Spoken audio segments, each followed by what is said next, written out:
What if, instead of seeking answers in vast systems, you simply remembered what touch already knew? Behind the ear, right where whisper and skin meet, there exists a silent threshold that is not revealed by science or dogma, but by devotion.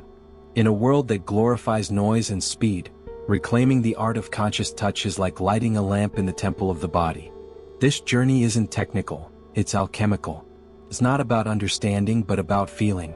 Because that invisible point resting between bone and breath holds the memory of who we were before language. Pure presence, intact trust. Prepare to unveil a secret that cannot be taught, only remembered. Before we begin this video, remember to subscribe and hit like. What if I told you that there are places on your body not designed only for movement or support, but to remind you of what the soul has forgotten? Behind the ear, right where the bone curves in silence, there's a point that doesn't appear on conventional maps. Yet ancient cultures marked it as if it were the threshold to the invisible. Not by chance. Some called it the hinge between noise and rest, others the door where the inner temple begins. Today I want to take you there. Amid the bustle of everyday life, notifications, the exhaustion disguised as success, there's a region that remains intact, waiting. It doesn't ask for permission. It doesn't demand attention. It only awakens when the gesture is sincere. It's the secret button, not made of technology but of tenderness. Touching it with 2 fingers with the respect given to a sleeping flower, the body doesn't just react. It surrenders.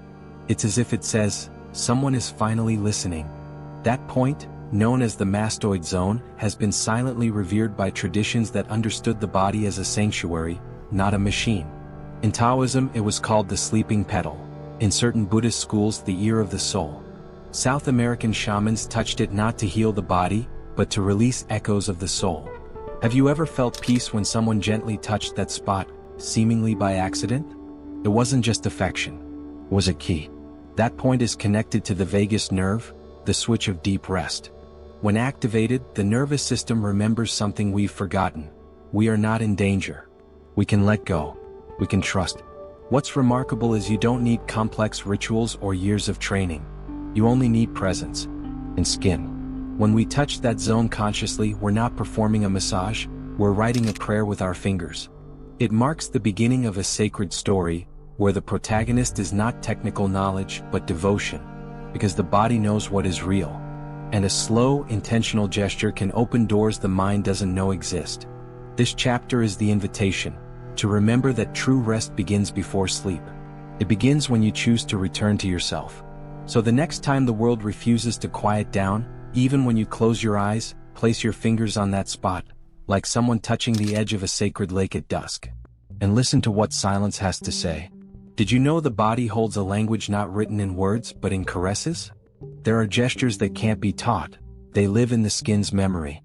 Touch, when conscious, doesn't just contact the body. It awakens sleeping memories, opens doors the mind forgot to close. And one of these nearly forgotten gestures is the soft stroke behind the ear.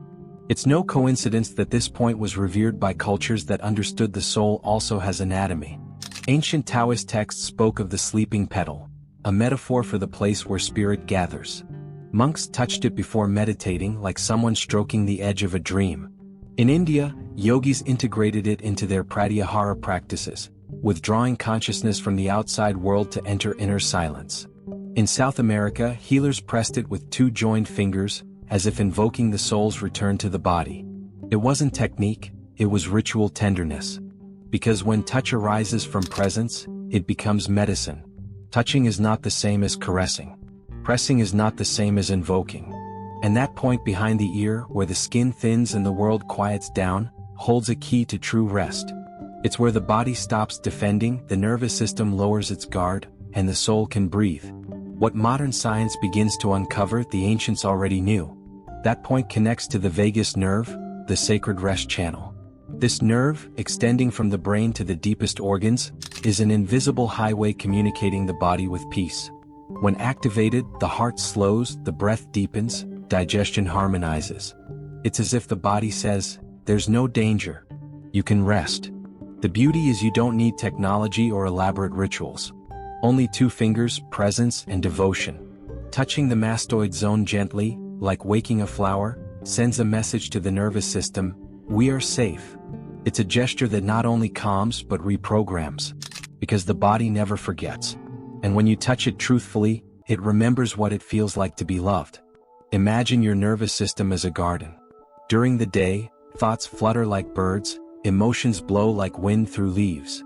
But when you caress that point with reverence, it's as if a warm breeze crosses the garden. Birds grow quiet. Leaves become still. The vagus nerve sends its signal. You can let go. You can trust. This isn't a trick. It's an intimate ceremony. A way to tell the body it is not alone. Rest is not imposed, it's invoked. And behind the ear where the world fades there is a door. A door that does not open with force but with tenderness. And you hold the key. They say there are doors that open not with keys but with gestures. Thresholds that are crossed not by walking but by surrendering. And just behind the ear, where skin becomes a whisper, one of those doors lives. It isn't visible, has no lock, but holds the power to transform rest into a spiritual act. Because when the world demands strength, this door responds with tenderness. Each night, as the body reclines and the mind continues to race, that forgotten point becomes the guardian of silence. Touching it with devotion, like stroking the edge of a temple, something opens, not outside but deep within. It's as if the soul recognizes the gesture and says, "I am ready to come home." This secret button is more than a relaxation tool. It's a symbol. It represents voluntary surrender, trust in the invisible, the certainty that not everything is solved by force. Sometimes the most powerful thing you can do is let go. And that soft touch behind the ear acts like an ancestral password that activates the code of sacred rest. The sages knew it. They didn't sleep to escape the world, they slept to listen from another place. They touched that point as someone lifting the veil of the sanctuary, knowing the body need not be conquered, only remembered. Because rest is not the end of the day, it's the beginning of mystery. And each night, by repeating that gesture, the body learns to trust, the mind learns to quiet, and the soul learns to fly. So the next time you close your eyes, don't do it just to sleep. Do it to surrender, to return, to touch that invisible door with the reverence of someone who knows the sacred is not far away, it's right there where pulse becomes prayer. Because behind the ear, where the world vanishes, the temple begins. And you are the priest. Now you know. The button isn't found in technology or pharmacology, it's in your own fingers, your own soul. Each night the world asks more than you can give, return to that point. Touch it like someone touching a forgotten promise, like someone caressing the shore of their own heart. Remember, peace is not something you buy, it is something you summon. And when you do, you won't just calm your body, you'll be restoring a lost frequency to the world. The frequency of tenderness, of authentic rest, of a soul that finally dares to surrender without fear. Because behind the ear there's more than a nerve, there is a door. And you carry the key. As always, if you like this video, don't forget to subscribe and give it a like. See you in the next one.